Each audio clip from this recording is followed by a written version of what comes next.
Olá pessoal, tudo bem? Eu sou o Cid, do Sebo Clepsidra, da editora Clepsidra. Estou gravando agora este vídeo para mostrar para vocês as diferenças entre a primeira edição e a segunda edição do livro O Vampiro. Bom, aqui nós temos então a primeira informação que salta aos olhos, que é o número de páginas.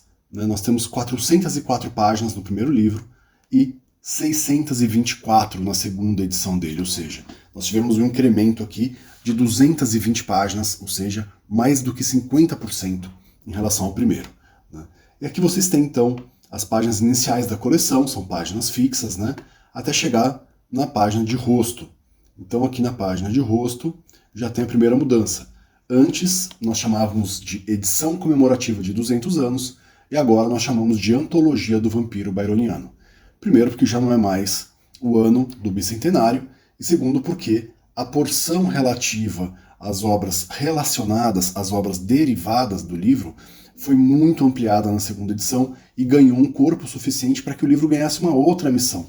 Então agora, em vez de ser um livro sobre o conto do Polidori com alguns apêndices, nós temos uma grande antologia que esmiuça o conto do Polidori, mas traz muitas outras obras para demonstrar como que esse protótipo aparece ali no século XIX.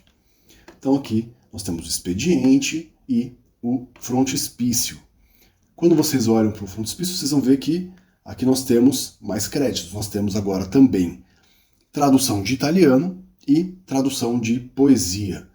Foram dois novos tradutores, a Júlia Lobão, que traduz o Taglioni, que é o italiano que fez o balé inspirado pelo Vampiro do Nodier, e o Douglas Cordari, que traduz o poema do William Brandt, que deriva direto do Polidori. Então aqui nós temos a antiga epígrafe, que era uma epígrafe do Varney, o vampiro. Agora nós temos uma epígrafe que fala um pouco sobre a ambientação, como era o momento em que foi publicado o conto, a febre que esse conto causou na França especialmente, a ponto de se tornar um assunto predominante na época. E esse é um texto, inclusive, que está publicado no nosso livro do Varney, volume 1, esse sobre vampiros e vampirismo. A gente continua aqui, vamos ver o sumário. Essa primeira página aqui vocês já vão ver que já cresceu bastante. Então nós temos um texto novo aqui, que são notas escritas por mim sobre os textos da segunda edição. O prefácio do Bruno foi ampliado, e aí nós temos toda essa porção, que antes eu me chamava de O Vampiro, agora me chama de O Vampiro de Polidori, para poder já deixar bem claro o recorte, E nós temos uma ampliação do pós-fácio, da Marina. Aí nas narrativas relacionadas nós temos mais textos, então nós temos uma apresentação do Felipe Vale da Silva para o texto da Isidore, nós descobrimos a identidade dela. Então, na primeira edição nós falamos que era incerto, não havia informações sobre essa pessoa, então que era incerto se Isidore era um homem ou uma mulher, mas agora nós conseguimos provar que é uma mulher, nós temos informações sobre quem é, inclusive falamos disso aqui, o Felipe vai explicar um pouco esse contexto do apagamento de autorias femininas no século XIX e vai comentar como que a gente chegou até o nome dela. Depois nós temos aqui O Demônio da Floresta, que é um Penny Dreadful do Thomas Becket Prest, que é basicamente uma coleção de Penny Dreadfuls que resumia peças que estavam em cartaz fazendo sucesso. Então é a história de um vampiro pirata, que estava ali sendo exibida na época. E nós temos também a versão em Penny Dreadful da peça do Planchet, que já estava na primeira edição. Então vamos continuar aqui. Nós tínhamos 2 dramas ali na primeira edição. Agora nós temos 4.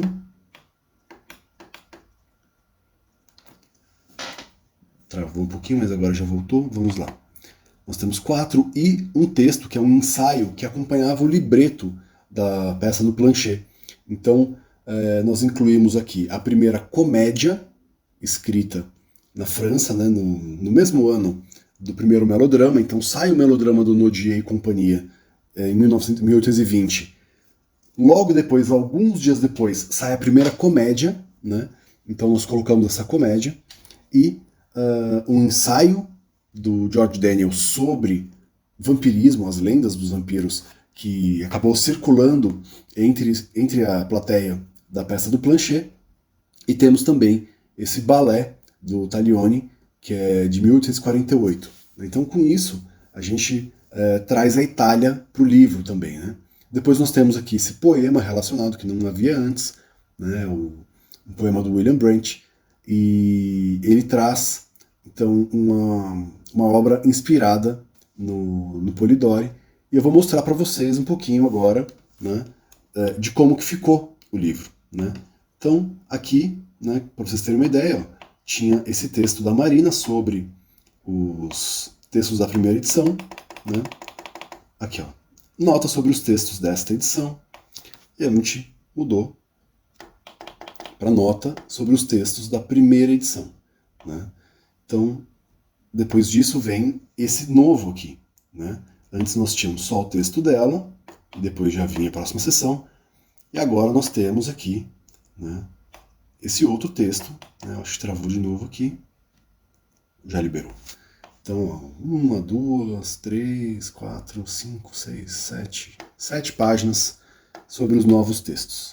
Então, falando da pesquisa, dos critérios, né? Agora nós temos aqui o prefácio, né? O prefácio foi ampliado, ele ficou com quase o dobro do tamanho. Ó, 7, 8, 9, 10, 11, 12, 13, 14, 15. Ele tinha 15 páginas. Agora vamos ver aqui. Tem essa pintura do Delacroix, que mostra uma jovem adormecida do lado do livro do Polidori, né? Então ela dá para ler na pintura Le Vampire, aqui, né, uma tradução francesa, provavelmente a do Henri Faber, e nessa sombra que tem atrás dela é meio difícil de enxergar, mas se você tiver afim de ver alguma coisa, você consegue ver um vulto ali bem sinistro, né? Então, nas sombras a gente acaba enxergando o que a gente quer, né? Mas muita gente consegue enxergar um ser ali bem assustador, né? A gente colocou então para abrir. E o prefácio, então, agora, ó, 1, 2, 3, 4, 5, 6, 7, 8, 9, 10, 11, 12, 13, 14, 15, 16, 17, 18, 19, 20, 21, 22, 23, 24, 25, 26, 27, 28, 28 páginas agora. Então, todas as descobertas que nós fizemos nestes anos, né, a gente tinha feito a terceira impressão da primeira edição em 2021. Né? E aí, de lá para cá, nós descobrimos muita coisa e fomos guardando essas descobertas para uma possível reedição. Aqui, o que muda é que a gente está colocando agora informações sobre todas as ilustrações, né? Isso foi uma dica que eu peguei de uma tese que foi feita sobre o design da coleção Imaginário Gótico. E uma das coisas que apontaram lá é que, em alguns casos, não sabiam exatamente de onde tinha vindo a ilustração, qual era a função dela, então a gente resolveu tratar as ilustrações como conteúdo, não apenas para dar uma ornamentada no livro, mas também como conteúdo editorial que merecia um comentário, né? Então aqui vem toda a seção, né, do conto do Polidori, né? Então aqui a introdução está mais ou menos igual, só que quando começa o conto já tem uma bela diferença, que é a seguinte: nós conseguimos localizar uma edição que traz o texto do manuscrito anotado do Polidori. Ou seja, o Polidori tinha uma cópia do Vampiro, né, uma cópia editada em formato de livro, que ele anotou à mão. Então ele fez alguns apontamentos no decorrer do texto, mudando o texto para uma possível segunda edição que nunca foi publicada, né? Então o que nós fizemos? Nós começamos a apontar, por meio de notas de rodapé, todas as mudanças que o Polidori fez para essa possível segunda edição. Então agora o texto se torna, né, uma edição crítica com rastreio de uma variante textual, que é essa possível segunda edição, né? Então aqui, por exemplo, essa nota 19, vocês conseguem ver que a gente comenta aqui uma passagem, depois aqui na 20 a gente comenta uma mudança que foi feita, né? São todas notas novas, essas aqui que eu mostrei, né? Então aqui, no exemplar revisado, né? E aí a redação que deveria estar nessa nova edição. E quando em inglês a mudança não altera a tradução, a gente ignorou, não marcamos, né? Porque em alguns casos, por exemplo, de until para till, é uma questão mais que não diz muito respeito ao que vai aparecer em português na tradução. Então a gente não rastreou. Mas sempre que haveria alguma mudança na tradução, sim, a gente foi lá e rastreou para vocês. Depois a gente pode prosseguir aqui.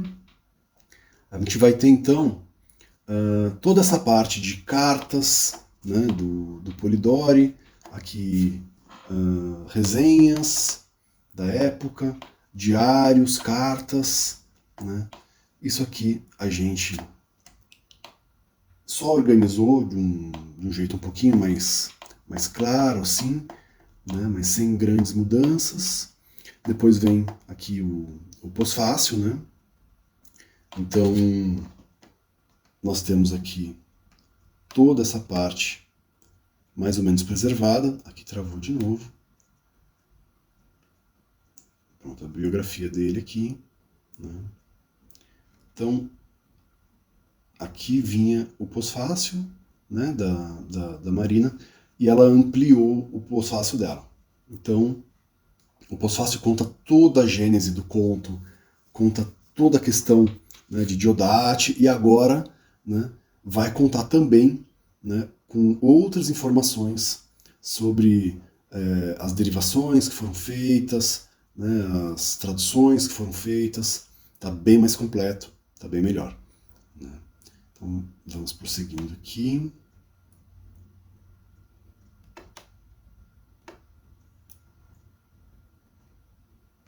Aqui pós-fácil.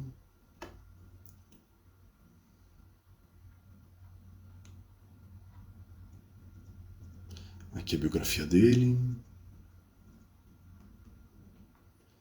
Certo, aí começam as narrativas relacionadas, né? Então, aqui tem o Byron, né? A gente já tinha esse texto antes, né? Que é o fragmento que deu origem ao Vampiro do Polidori. Aqui o Vampiro Negro, né? Já havia esse texto antes também. Vamos prosseguindo. E a gente incluiu outras décadas, né? A gente incluiu mais 2 décadas no livro. Então, antes a gente tinha as décadas de 1810, 1820 e 1830. Agora nós temos 1840 e 1850 também, né? Então aqui nós temos o Vampiro Negro,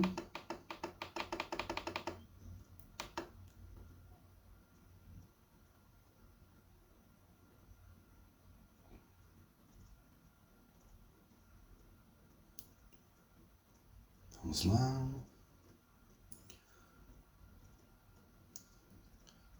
Está travando um pouquinho, mas tudo bem. Não tem problema, vamos lá. Aqui é o Blue Book, né, que a gente achou nessa segunda edição. Nós encontramos uma outra edição desse mesmo texto, né? Então a gente comenta um pouquinho, né, as diferenças entre essas 2 edições, nessa segunda nota nova aqui.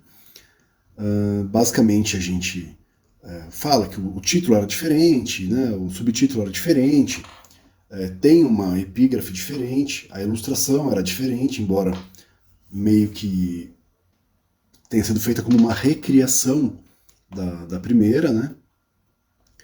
Mas o texto é o mesmo, não mudou, né? Até chegar aqui no próximo, vamos ver. Que é quando entra o texto sobre a Isidore.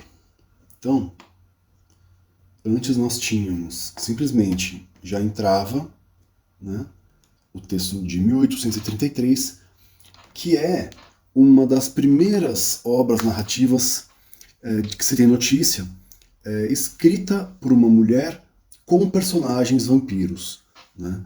Existe uma outra que nós vamos publicar também, anterior, mas é uma coisa meio dúbia, não dá para saber exatamente se, né, é um vampiro mesmo que está sendo mostrado ali, mas eles falam, né, sobre vampirismo, falam sobre as lendas de vampiros, mas aí é uma questão, né, um pouco mais dúbia. Aqui não, aqui é certo mesmo. Então, aqui com certeza nós temos o que pode ser a primeira narrativa vampírica escrita por uma mulher, até porque aquele texto, O Conde Esquelético, né, não é, né, a gente sabe que ele é uma fraude, ele não é um texto de 1828, como Peter Henning dizia que ele seria. Né? Na verdade, os estudiosos afirmam e defendem a hipótese de o próprio Peter Henning ter escrito ele, né, de uma forma assim bem oportunista para poder vender o The Vampire Omnibus, que é a coleção que ele fez, que traz esse texto como abertura. Né? Então aqui nós temos uma apresentação do Philippe Valley, na qual ele fala sobre a questão da autoria, né? Fala sobre quem foi Isidore, por que as autoras ali alemãs tinham muitas vezes de publicar com pseudônimos masculinos, etc. Então vamos prosseguir aqui. Esse aqui é um texto bem longo, eu vou pulando aqui para vocês. Espero que ele não trave de novo. Então, vamos lá. Aqui nós temos uma gravura, uma ilustração da primeira edição desse Penny Dreadful, que é o The Penny Playbook com o Demônio da Floresta ou o Vampiro Pirata do Vale Profundo, que é o resumo de uma peça que estava em cartaz na época, né, com esse pirata vampiro. E a parte do pirata no mar foi bem resumida nessa versão, né, porque essa versão é basicamente você transformar, né, horas e horas de peça em uma narrativa curta, né, um continho rápido, né, em um estilo meio Penny Dreadful mesmo, aquela coisa que é quase um infanto juvenil de terror e ação, né, e aventura. Então ele é cheio de humor, né, todo engraçado, assim, mas com cenas que, conforme você vai avançando pro final, vão ficando mais e mais assustadoras, né. Então foi uma descoberta, né, feita pelo pessoal da Snugly Books, que publicou o livro... como é que é o nome? Eu acho que é Black Agents, é alguma coisa assim, não me lembro agora. Mas a gente descobriu esse conto lá, e eu achei depois o original, felizmente, né.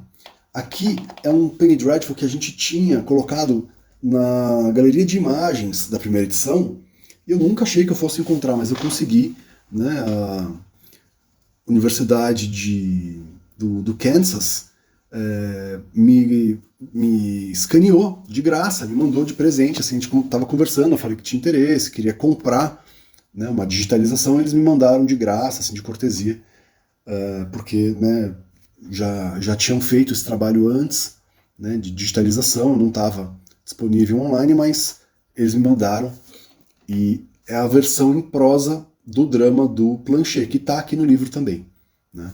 Só que como é uma versão em prosa, né, você tem mais conteúdo, porque antes lá é só rubrica e diálogo, aqui não, aqui você desenvolve as descrições, né, toda a ação por escrito, e é um trabalho legal de analisar aqui a transposição de linguagem. Né. Aqui nos dramas relacionados, vocês veem que a imagem já mudou, né, antes a gente tinha aqui uma ilustração da peça do Planchet, né, sem nenhuma informação, agora não, agora a gente vai ter ilustrações alemãs para a primeira peça que aparece, que é o Nodier. Então, aqui onde está o Nodier, a gente colocou as informações sobre essas gravuras, né? E, diferentemente do que havia na primeira edição, conforme a gente avança agora, a gente tem essas ilustrações aqui. Né? Então, eu vou avançando aqui até o final da primeira.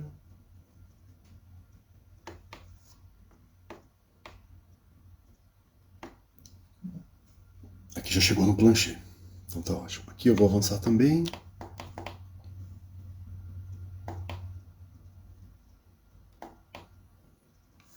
Ó, outra ilustração.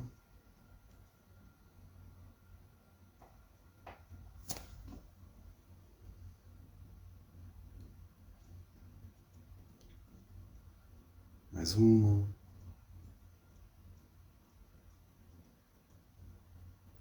Isso aí, eles colocam o Lord Riven com o rosto do Lord Byron, né? Isso é um barato. Então vamos lá. Aqui, qual é a próxima? Tá travando de novo, mas a gente tem paciência. Ok. Aqui então é a peça, a comédia.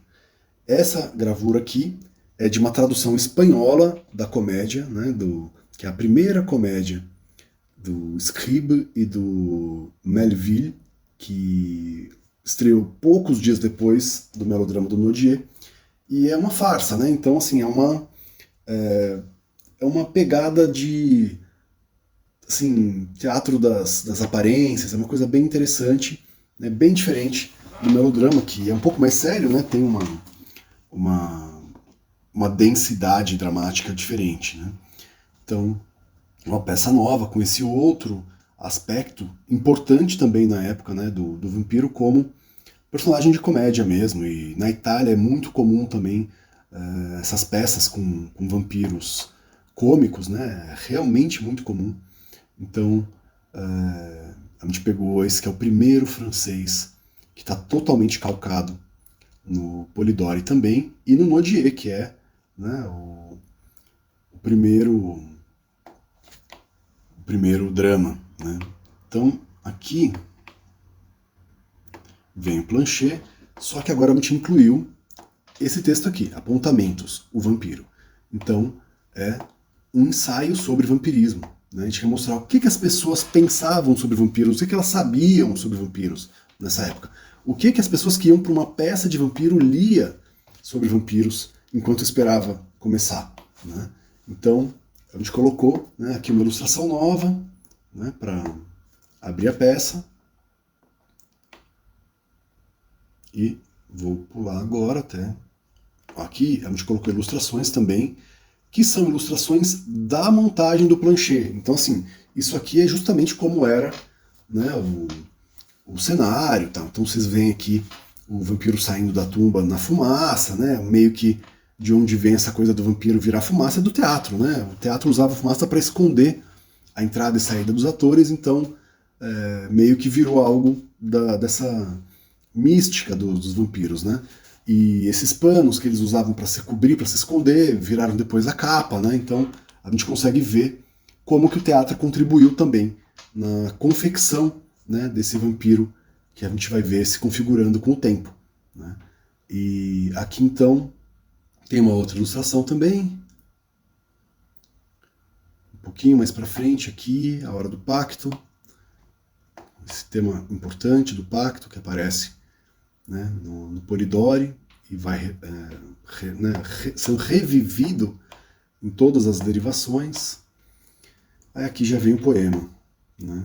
Ah não, aqui tem ainda o balé. Então, esse aqui é o texto do Taglioni, que não havia antes na primeira edição, e a gente encontrou estudos de figurino para a peça, né? E nós ilustramos, né, o texto com esses estudos de figurino. Então aqui os espíritos do começo, o espírito da lua e o espírito do casamento, né, do matrimônio. Aqui as personagens, esse espectro, nós sabemos que depois vai ser o Lord Riven, né? Então é um texto interessante você saber como era, né, como era um balé, né, de tema vampírico na Itália, na década de 1840, uma coisa raríssima, maluca, que a gente achou e traduziu. Aqui o poema, né, não havia também esse poema na primeira edição, e é basicamente uma versão do conto do Polidori em versos com mudanças. Então, em vez de você ter irmãos sendo ameaçados pelo Lord Riven, né, um irmão tentando salvar a irmã, é um casal. E o que faz com que esse vampiro ameace a mulher é ciúme. Ele tem ciúme do amado dela, né, desse amante dela. Então, em vários momentos, fica muito patente aqui que nós estamos falando de uma obra com um fundo homoerótico enorme, muito ressaltado mesmo, né? Uma das primeiras obras vampíricas com algum tipo de, não digo insinuação, né, mas com alguma possibilidade de leitura, né, nessa chave da homoafetividade envolvendo vampiros. É um texto de 1827, né, e esse aqui foi muito difícil achar, foi sem querer que eu achei. Eu estava numa daquelas noites que eu falei, olha, vou tentar achar uma coisa, né, diferente. Entrei no Hathi Trust, coloquei Vampire. Vieram só 41 mil resultados. E eu fiquei navegando ali até encontrar um livro que eu não conhecia antes, que é esse de onde eu peguei o poema. E fiquei muito feliz de ter aqui a possibilidade de trazer, né, traduzido pelo Douglas, que já fez a poesia completa da Mary Shelley pra gente, já fez os poemas do Presunção, já fez os Fungos de Yuggoth, né, e outros que a gente não publicou ainda. Aqui nós temos já então os apêndices finais que não receberam novas adições, mas foram ampliados, né? Então, nesses apêndices finais, nós temos o poema do Percy Shelley, né? E depois nós temos o texto do Carlos Primati, que foi atualizado, porque saíram mais obras que caberiam aqui, né? Então, assim, ele está falando aqui, nesse texto, de obras audiovisuais que, de alguma forma, representaram o encontro de Lord Byron, Mary Shelley, Percy, Polidori e Claire Claremont na Vila Diodati, né? E como houve mais filmes e episódios de série, etc., que trataram disso, ele ampliou bastante o texto, né? Então, nós temos uma versão aqui enriquecida. Aqui nós temos a galeria, né? A galeria de imagens. Eu vou até contar para vocês.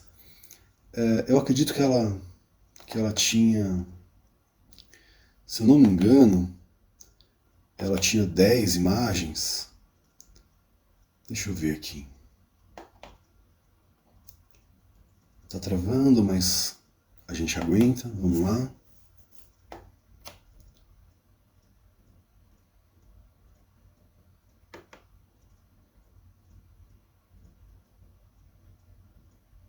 Um, dois, três, quatro, cinco, seis.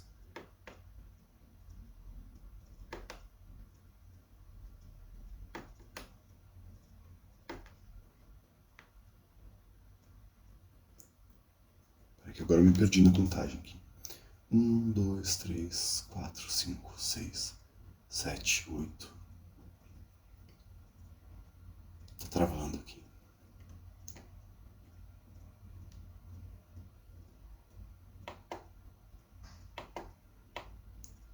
9.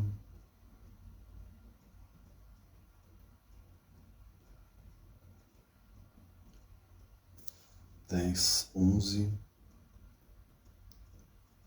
12,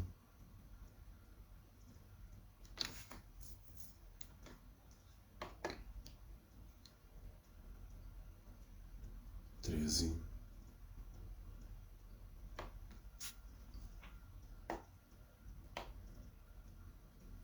14, 15, 16, 17. Eram 17 imagens. Agora, se eu não me engano, são 30. Não lembro agora, 35. Não sei se vai travar, vamos ver aqui. Mas tem bem mais conteúdo agora. 7, 8, 9, 10, 11, 12, 13, 14, 15, 16, 17, 18, 19.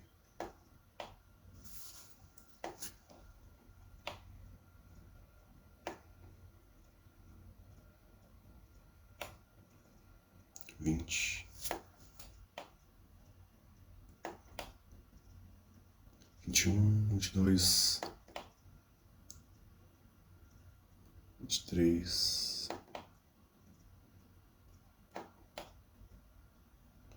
24, 24,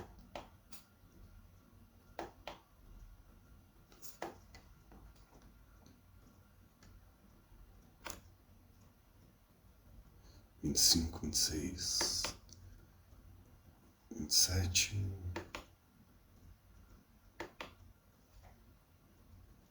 28, 29, 30.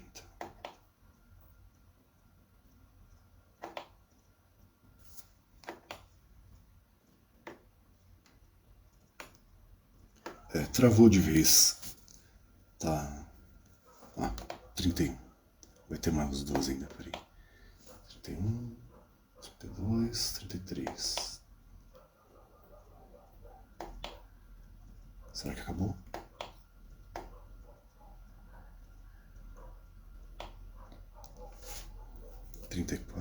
Acabou. 34. Então, quase dobrou, né, de tamanho. E é isso. E agora chega ao fim o livro. Então, vocês têm uma ideia melhor agora de como ficou, o que mudou. Espero que tenham gostado aí dessa tour. O texto, né, tá melhor, tá ampliado, tá revisado, tem acréscimos. Eu acho que mesmo quem tem a primeira edição vai encontrar aqui muito material nessas 220 páginas a mais e vai ver também novos textos, né? Então fica aí nosso abraço, nosso convite para que vocês conheçam essa obra, né? Ela vai estar daqui a mais ou menos um mês no nosso site, ela já está na gráfica, já está sendo rodada, tá bom? Então um grande abraço, gente, até a próxima.